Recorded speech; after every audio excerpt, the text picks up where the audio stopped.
On paper, these might be the most impressive earbuds yet. They support the usual SBC and AAC codecs, but they also support aptX HD, aptX Adaptive, and aptX Lossless.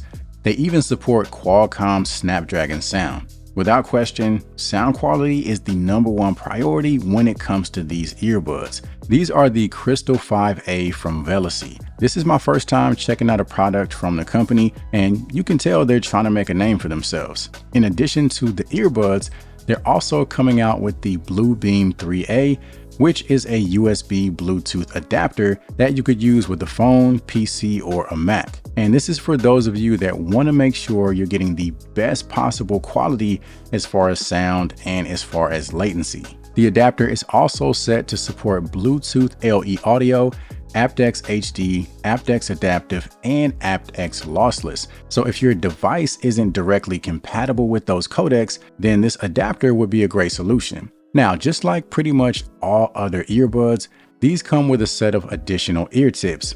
These are their TuneFit G1A ear tips, and these are definitely the best silicone ear tips that I've seen that come directly in the box along with a set of earbuds. Obviously, there's aftermarket ear tips that you can buy, but again, as far as ear tips that come directly with the product, I think these are some of the best. As you'd expect, they're designed to give you a secure and comfortable fit while enhancing the sound. They include a total of 5 different sizes, so you can really play around and find the best fit for your ears. Surprisingly for me, the ear tips that were pre-installed work perfectly. I've noticed that the silicone material on these is much grippier than most other ear tips, and the insertion is a little smaller, which helps me out tremendously.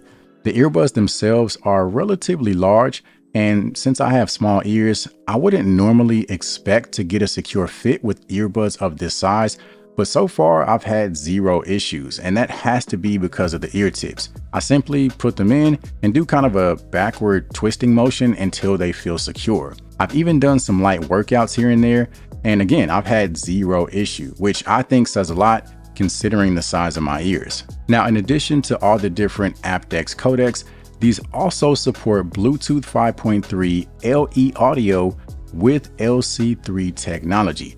I did have to do some research to figure out what all that means. So basically, LE audio means the earbuds are more efficient as far as power consumption and battery performance. LC3 is short for Low Complexity Communication Codec, which is essentially just a new and improved standard codec separate from SBC and AAC. Now, as far as battery life, you're going to get around 8 hours on a single charge with a total of 30 including the case. With noise cancellation turned on, you're going to get closer to 6 hours on a single charge and a total of 24 with the case. The case does support wireless charging, which is a feature that I personally enjoy. I have a wireless charger that I keep on my nightstand, so it's nice just to set the earbuds down at the end of the day and know they'll be ready to go the next time that I need them. These also have an IPX4 rating, so if they happen to get a little wet, it's not going to harm the earbuds. Now, these use touch-sensitive controls, and they allow you to do everything except track forward and backward. And I find that to be rather interesting because I don't think I've ever tested a pair of earbuds that lack track controls. So unfortunately, you will have to use your device to make any changes to the song. So we've talked a lot about codecs and Bluetooth specs, but let's talk about the actual hardware inside the earbuds. So these have a dual driver setup with 8mm dynamic drivers along with Knowles balanced armatures. Over the years, a lot of the best sounding earbuds that I've tested came from earbuds with a dual driver setup.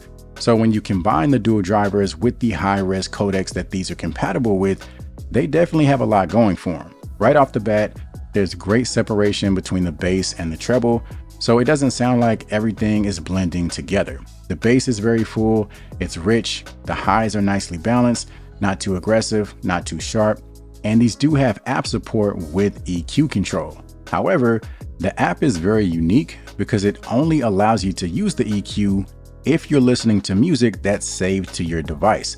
So when it comes to streaming music, you don't have access to that built-in EQ.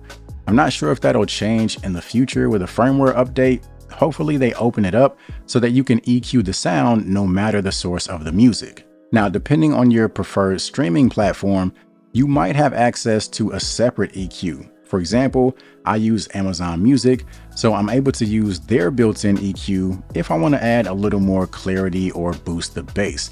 Honestly, you don't have to do much with these because they do sound really good straight out of the box. If you do make some adjustments, very subtle tweaks go a long way. Like I said in the beginning of the video, sound quality is definitely the priority here. As far as active noise cancellation, I would put these in the middle of the pack as far as performance. Not quite top tier, but certainly enough to take off the edge in just about any environment. So if you're trying to focus, maybe get some work done, these can certainly be useful. And again, going back to the ear tips, the fit does impact the performance for the noise cancellation. So the more you experiment with the different sizes, you might notice better noise cancellation. You also have transparency mode for the times that you prefer to hear your surroundings. All right, so right here, this is a brief microphone test of the Velacy Crystal 5A True Wireless Earbuds. Obviously right now we're indoors, quiet environment, so this should give you a rough idea as to how you would sound. And now we've got some simulated crowd noise being played on the speaker just to the left of me. So this should give you an idea as to how you would sound in a more noisy environment. So that pretty much covers it for this video. Make sure you go to the link down in the description if you're interested in checking these out. I'm definitely looking forward to testing these out a little bit more. I might have to put them up against some of my all-time favorites as far as sound to see really where they stack up. Aside from that, appreciate you guys for watching as always, and I'll see you in the next one.